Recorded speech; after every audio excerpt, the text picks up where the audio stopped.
കരകാണ കടലിലെ അലകളിൽ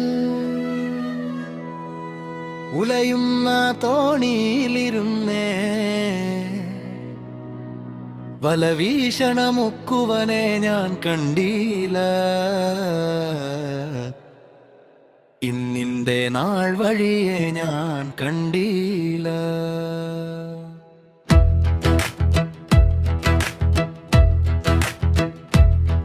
കവിൽ വിലയണ പാടവരമ്പിൽ ചെളി പുരണ്ടൊരു പാദവുമായി കട്ടപരിക്കണ കാഴ്ചകളെ ഞാൻ കണ്ടീല.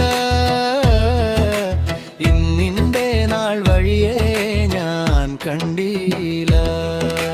കാവിലെ ഉത്സവനാളിണ്ടെന്ന് ആരാരും കണ്ടില്ലെന്ന് കരുതി മിടികളിലായി കഥകൾ പറയണ പ്രണയങ്ങളെ ഞാൻ കണ്ടീല. ഇന്നിന്റെ നാൾ വഴിയെ ഞാൻ കണ്ടീല. കലപില കൂട്ടി അടിപിടി കൂടണ പൈതങ്ങടെ ചിരിയും ചെറു നിലവിളിയും ഞാൻ കേട്ടീല.